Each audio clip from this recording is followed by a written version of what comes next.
Bismillahirrahmanirrahim.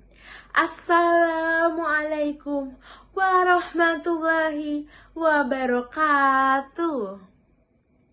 Alhamdulillah, alhamdulillahirabbil alamin. Wassalatu wa ala asrofil anbiya'i wal mursalin wa ala alihi washabbihi ajmain. Amma ba'du. Yang terhormat Umi Siti selaku guru pengampu agama Islam beserta teman-teman sekalian yang saya cintai dan saya banggakan. Pertama-tama, marilah kita panjatkan puji syukur kehadirat Allah Subhanahu wa Ta'ala yang telah melimpahkan rahmatnya kepada kita semua. Berkat ridhonya, pada hari ini saya berkesempatan untuk memberikan dakwah singkat dalam keadaan sehat walafiat. Tak lupa juga, sholawat serta salam senantiasa kita curahkan kepada junjungan Nabi Muhammad Sallallahu Alaihi Wasallam beserta keluarganya, sahabatnya, dan semoga kita semua mendapatkan syafaatnya dan mendapatkan petunjuk hingga hari kiamat nanti. Amin, amin ya robbal alamin.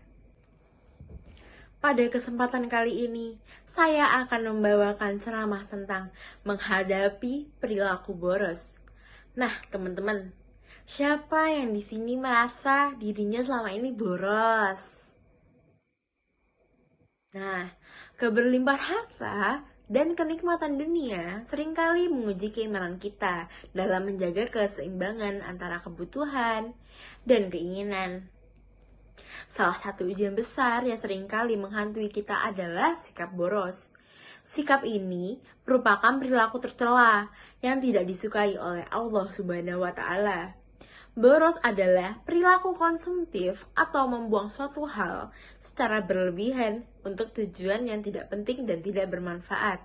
Sebagaimana yang kita ketahui, hidup boros dapat menyebabkan masalah, mulai dari masalah keuangan hingga masalah psikologis dan sebagainya. Di era perkembangan zaman seperti sekarang ini, seringkali kita merasa sulit untuk menghadapi perilaku boros. Padahal Allah Subhanahu wa Ta'ala telah mengingatkan kita dalam Al-Quran agar tidak berlebihan dalam segala hal, termasuk dalam berperilaku konsumtif. Seperti yang dicurahkan Allah Subhanahu wa Ta'ala pada surah Al-An'am ayat 141 dengan tegas menjelaskan bahwa Allah Subhanahu wa Ta'ala tidak mencintai orang-orang yang boros. Disebutkan bahwa dan dialah yang menjadikan tanaman-tanaman yang merambat dan yang tidak merambat, pohon kurma, tanaman yang beraneka ragam rasanya, zaitun dan delima yang serupa bentuk dan warnanya dan tidak serupa rasanya. Makanlah buahnya apabila ia berbuah dan berikanlah haknya, zakatnya, pada waktu memetik hasilnya. Tapi janganlah berlebih-lebihan. Sesungguhnya Allah tidak menyukai orang-orang yang berlebih-lebihan. Nah, teman-teman, sikap boros seringkali muncul karena godaan hati dalam memenuhi kebutuhan dan keinginan. Islam mengajarkan kita semua memenuhi kebutuhan dasar dengan sederhana dan menghindari keinginan yang berlebihan. Seperti yang ditekankan oleh Allah Subhanahu wa Ta'ala tentang pentingnya menahan diri di dalam Al-Quran surah Al-Isra ayat 26 sampai 27. Disebutkan bahwa dan berikanlah haknya kepada kerabat dekat, juga kepada orang miskin dan orang yang dalam perjalanan.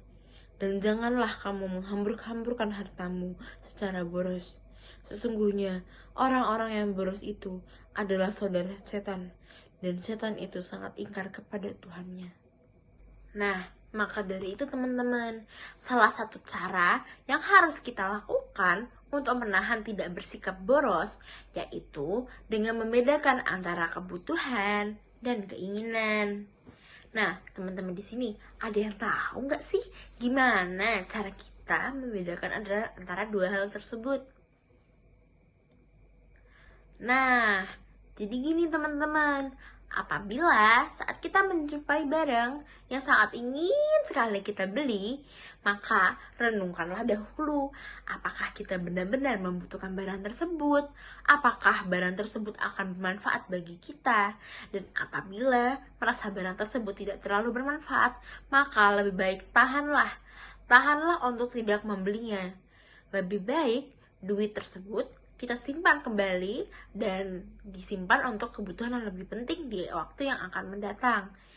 Dan ada nih cara lain yang dapat kita lakukan, yaitu dengan melibatkan diri dalam praktik zakat dan infak. Zakat mengajarkan kita untuk memberikan sebagian dari harta kita kepada yang lebih membutuhkan. Sementara infak mengajarkan tentang keberkahan dalam memberi tanpa pamrih. Dengan aktif terlibat dalam amal kebajikan, kita tidak hanya memerangi sifat boros loh teman-teman, tetapi juga membantu membangun masyarakat yang lebih adil dan sejahtera.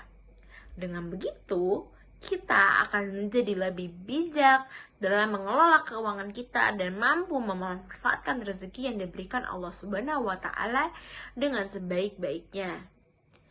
Nah, demikian ceramah singkat saya kali ini. Semoga bermanfaat bagi kita semua. Assalamualaikum warahmatullahi wabarakatuh. Terima kasih.